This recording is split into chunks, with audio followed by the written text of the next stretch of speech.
मैं अपने परम श्रद्धेय गुरु जी के चरणों में अपना सादर प्रणाम सादर श्रद्धा समर्पित करता हूँ। मेरा नाम नरेश्वर तिवारी है। मैं गुरु जी का बहुत पुराना शिष्य हूँ और मैं कुछ गुरु जी से प्रश्न करना चाहता हूँ कि गुरुदेव, हम लोग पूजा पाठ यज्ञ आदि जो करते हैं उसमें हम लोग दक्षिणा देते हैं। दक्षिणा स्वरूप हम लोग 11, 51, 101 इस तरह से हम लोग दक्षिणा स्वरूप देते हैं।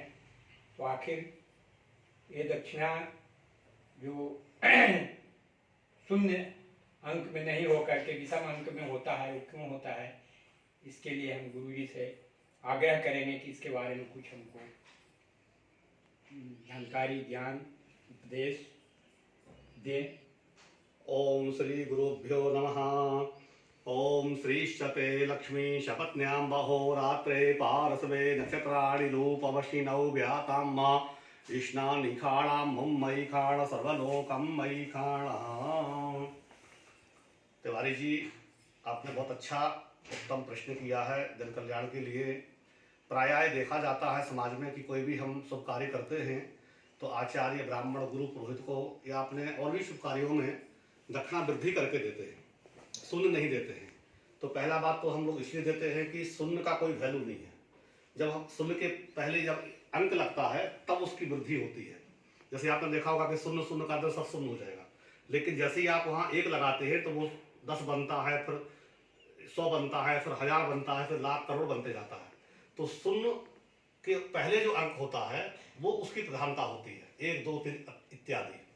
और जो हम दक्षिणा देते हैं वृद्धि करके, इसलिए हम देते हैं, आपने देखा होगा कि जैसे आपको बोला कि भाई हम 500 रुपया लेंगे दक्षिणा में, कोई ने आपको, आचार्य ने बोला या गुरु ब्राह्मण ने बोला या आपको मन में आया जिज्ञासा, तो आपने 500 रुपया दिया। लेकिन आप क्या करेंगे कि आप 501 रुपया देंगे।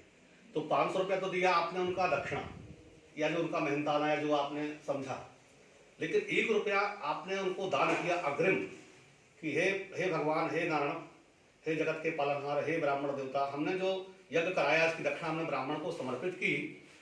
लेकिन हमने 1 रुपया इसलिए दिया वृद्धि करके कि फिर से हमारे घर में ऐसे मंगल कार्य हों, तो आपने उसको एडवांस करके दिया, मतलब अग्रिम आपने लक्ष्मी को वहां पर स्थापित किया कि हे प्रभु, हे लक्ष्मी माता, फिर से हमारे घर में ऐसे शुभ कार्य हों, मंगल कार्य हों, ताकि हम हमेशा ऐसे कार्य कर सके। तो आपने वो अग्रिम दक्षिणा को वहां पे आपने स्थापित प्रतिष्ठित किया। इसलिए हमेशा वृद्धि करके दक्षिणा दिया जाता है कि ताकि हमारे घर में हमेशा मंगल कार्य हो, हमेशा ऐसे शुभ कार्य होते रहे, शुभ अनुष्ठानों का आयोजन होता रहे। इसलिए हमेशा वृद्धि करके दक्षिणा देना ही शास्त्र सम्मत है, उससे वही फलदायी है और वो शुभता का प्रतीक है, हमारे यज्ञ का संपन्नता का प्रतीक है कि हमने जो आज से कार्य लिया वो दक्षिणा दी और आगे भी आज से निवेदन किया कि हमने 501 रुपया आपको दिया कि ताकि फिर से वो 1 रुपया पुनः हमारे घर में स्थापित हो, फिर हमारे मंगल कार्य में हमको प्रेरणा मिले।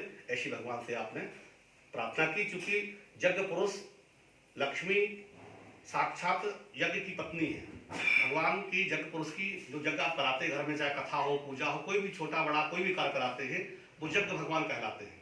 तो यज्ञ भगवान की पत्नी का नाम दक्षिणा है। तो जो भी आप अपने गुरु ब्राह्मण आचार्य को समर्पित करते हैं तो वो आप अपना पवित्र मन दक्षिणा के रूप में समर्पित करते हैं। सबसे प्रिय वस्तु कि हे ब्राह्मण देवता, हे भगवान विष्णु, हे लक्ष्मी जी, हमने आपको जो आज से कार्य किया है, जो आपको तकलीफ दिया है, आवाहन कराया है मंत्रों के द्वारा, आपको जो हमने कष्ट किया है, उसके लिए हम समर्पित भाव से अपना प्रिय चीज आपको समर्पित करते हैं, जो आपका ही दिया हुआ है। तेरा तुझको अर्पण गाते ना, इसीलिए हम लोग वृद्धि करके देते हैं ताकि हमारे घर में हमेशा मंगल कार्य हो। जय श्री नारायण। जय श्री नारायण।